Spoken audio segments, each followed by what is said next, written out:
السلام عليكم ورحمة الله وبركاته.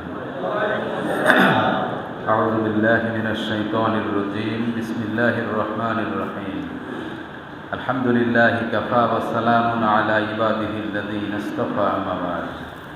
فقد قال الله تعالى في كلامه المجيد والفرقان الحميد وننزل من القرآن ما هو شفاء ورحمة للمؤمنين ولا يزيد الظالمين إلا خسارا. صدق الله العظيم. ইরশাদ হচ্ছে, আমরা যে কোরআন নাজিল করেছি সেটা মুমিনদের জন্যে আরোগ্য দানকারী এবং রহমত, আর আল্লাহ তাআলা জালিমদেরকে ক্ষতিগ্রস্ত ছাড়া অন্য কিছু করেন না। সাদাকাল্লাহু আযীম। সম্মানিত ইমাম সাহেব, মুয়াজ্জিন সাহেব এবং মুসল্লি ভাইরা, আমরা আল্লাহর শুকরিয়া আদায় করছি যিনি আজকে পবিত্র জুমার দিনে আল্লাহর ঘরে আমাদের আসার সুযোগ দিয়েছেন। আলহামদুলিল্লাহ। দরুদ ও সালাম আমাদের সকলের পক্ষ থেকে পৃথিবীর সর্বশ্রেষ্ঠ মহামানব, মানবতার মহান শিক্ষক মুহাম্মদুর রাসূলুল্লাহ সাল্লাল্লাহু আলাইহি ওয়াসাল্লামের উদ্দেশ্যে। সম্মানিত ভাইরা, সুস্থতা বড় একটা নিয়ামত আল্লাহর পক্ষ থেকে। এই নিয়ামতটা অসুস্থ না হলে বোঝা যায় না। এজন্য আল্লাহ রাসূল সাল্লাল্লাহু আলাইহি ওয়াসাল্লাম একজন মানুষকে নসিহা করেছেন 5টা বিষয়ে। তার ভিতরে দ্বিতীয় বিষয়টা বলেছেন, সিহহাতাকা ক্বাবলা সাকামি, তুমি তোমার সুস্থতার গুরুত্ব দিবে অসুস্থ হওয়ার আগে। আজকে যে আয়াতটা আমি তেলাওয়াত করেছি সূরা বনী ইসরাঈলের 82 নম্বর আয়াত। এখানে আল্লাহ তাআলা কোরআনকেই বলছেন শেফা, আরোগ্য দানকারী হচ্ছে এই কোরআন। তাহলে আল্লাহর দৃষ্টিতে আমরা যারা আল্লাহর বান্দা দুনিয়াতে আছি, আমরা যদি অসুস্থ হই তাহলে সুস্থতা আমাদের পেতে হলে যেতে হবে কার কাছে? আল্লাহর কোরআনের কাছে। কারণ আল্লাহ তাআলা কোরআনের পরিচয়টাই বললেন, অনুনাজ্জিলু মিনাল কুরআনি মা হুয়া শিফা।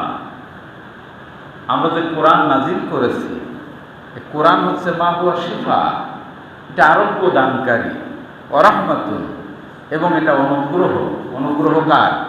আল্লাহর অনুগ্রহ। কাদের জন্যে? লিল মুমিনিন, মুমিনদের জন্য। এখন আমরা যদি মুমিন হয়ে থাকি তাহলে আমাদের জন্য এই কোরআন দুইভাবে কাজ করবে। একটা হচ্ছে আল্লাহর পক্ষ থেকে আমরা রহমত পাব, অন্যদিকে আমাদের যে শারীরিক মানসিক উভয় প্রকার অসুস্থতা দূর করে দেওয়ার দায়িত্ব কোরআনের, যদি আমরা কোরআনের কাছে যাই। সম্মানিত ভাইরা, আল্লাহ তাআলা এখানে স্পষ্ট করে বলে দিয়েছেন, ওয়ালা ইয়াজিদুজ জালিমিনা ইল্লা খাসারা। আর এই কোরআনের মাধ্যমে জালিমরা ক্ষতিগ্রস্ত ছাড়া আর কিছুই হয় না। এই পৃথিবীতে যারা জালিম ছিল, এখন আছে, এবং ভবিষ্যতে জালিমের ভূমিকায় যারা অবতীর্ণ হবে তাদের ক্ষতি হবে এই কোরআন। তারা কোরআন থেকে কোনো লাভবান হতে পারবে না। সম্মানিত ভাইরা, এখন আমরা যারা দুনিয়াতে এখন আছি, কোরআন নাজিল হয়েছে রাসূলুল্লাহ সাল্লাল্লাহু আলাইহি ওয়াসাল্লামের উপরে। রাসূল আমাদের মাঝে এখন আর নাই, আছেন না। বিশ্বনবী তার হাদিসের বাণীতে তিনি আমাদেরকে স্পষ্ট জানিয়ে দিয়েছেন, তারাকতু ফীকুম আমরাইনি লান তাদিল্লু মা তামাসসাকতুম বিহিমা কিতাবাল্লাহ সুন্নাতুন নবী সাল্লাল্লাহু আলাইহি ওয়াসাল্লাম। বিশ্বনবী ঘোষণা দিলেন, তারাকতু ফীকুম আমরাইনি, আমি দুটো জিনিস রেখে যাচ্ছি। লান তাদিল্লু, কখনো পথভ্রষ্ট হবে না। মা তামাসসাকতুম বিহিমা, এই দুইটা জিনিসের পরে তোমরা যতক্ষণ পর্যন্ত প্রতিষ্ঠিত থাকতে পারবে। কার কথা এটা? রাসূলের কথা। এরপরে বিশ্বনবী বলছেন সে দুটো জিনিস হচ্ছে, একটা হচ্ছে কিতাবুল্লাহ আর একটা সুন্নাতুল্লাহ। একটা হচ্ছে আল্লাহর কিতাব, যে কিতাবের বর্ণনা দিয়েই শুরু করেছি। আল্লাহর কিতাবের নাম কি? কোরআন। এটা আল্লাহর কিতাব। আরেকটা হচ্ছে বিশ্বনবীর জীবন আদর্শ। কোরআনকে নিজের জীবনে বাস্তবায়ন করে অ্যাপ্লাই করে তিনি দেখিয়ে দিয়েছেন যে এ কোরআন কিভাবে মানতে হবে। আজকে আমরা যারা নবীর উম্মত, আমরা ইসলাম মানব,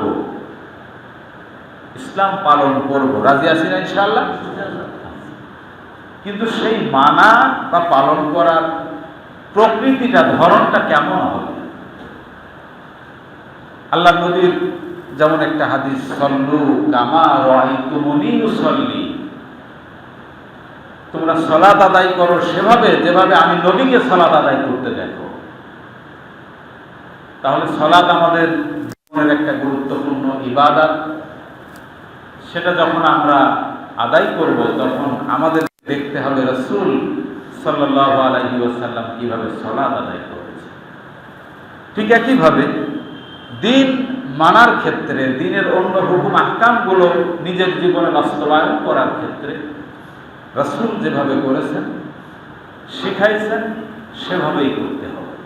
এখন আমরা যদি এর ব্যতিক্রম কোনো পথ, কোনো মত, কোনো পন্থা অবলম্বন করি, তাহলে কি দ্বীনের পরিপূর্ণতা আসার কোনো সম্ভাবনা আছে? না। আমার প্রিয় ভাইরা, কিয়ামতের দিন কোটি কোটি মানুষ তো কিয়ামতে একেবারে শুরু থেকে শেষ পর্যন্ত সমস্ত মানুষ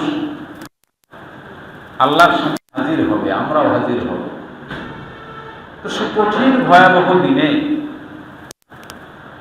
সবাই কিন্তু ইয়ানফসি ইয়ানফসি বলতে থাকবে, সবাই নিজের জন্যই ব্যস্ত।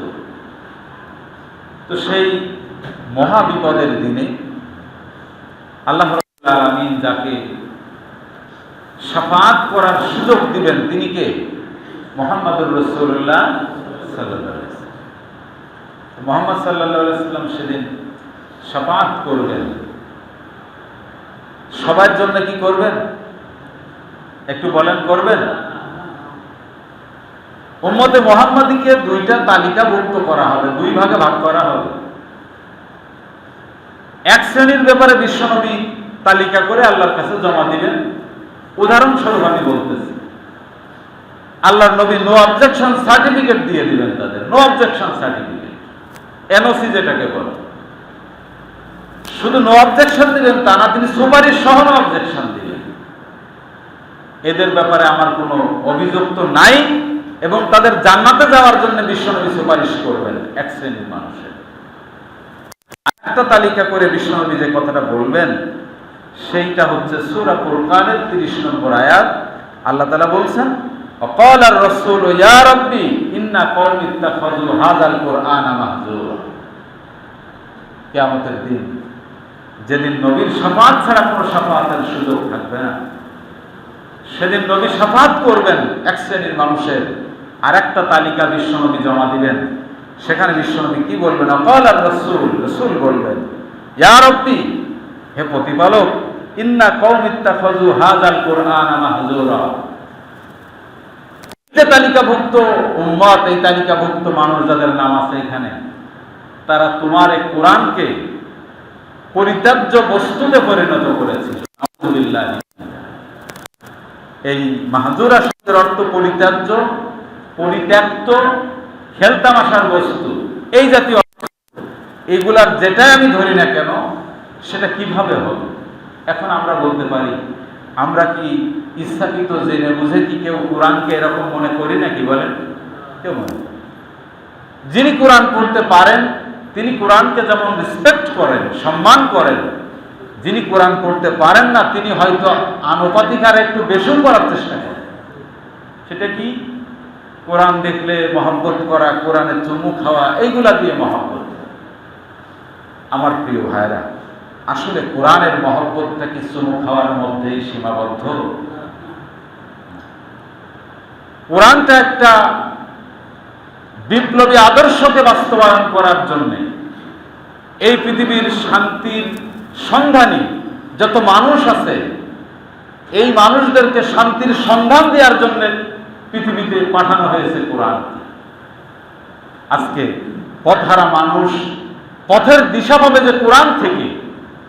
আমি যদি সে কোরআন থেকে পথের দিশা না নিই, আমার জীবনের পথ নির্দেশনা আমি কোরআন থেকে না নিয়ে শুধু কোরআনের চুমু খাই, মহব্বত করি, তাহলে কি এই কোরআনকে রিসপেক্ট করা হলো নাকি বলেন? সুতরাং আজকে কোরআনকে রিসপেক্ট করার জন্য আমাদেরকে দেখতে হবে বিশ্বনবীর আদর্শ নাকি। আমি আগেই বলেছি, দিন মানতে হবে কার মতো করে বলেন? একটু জবাব দেন, কার? কোন পীর সাহেবের নাম আপনি বলতে পারবেন না। হ্যাঁ, বিশ্বনবীর আদর্শ যে পীর সাহেবের মধ্যে আছে, অবশ্যই তাকে অনুকরণ অনুসরণ করা। সুতরাং মূল যে আমাদের রাহবার, তিনি হচ্ছেন মুহাম্মদুর রাসূলুল্লাহ সাল্লাল্লাহু আলাইহি ওয়াসাল্লাম।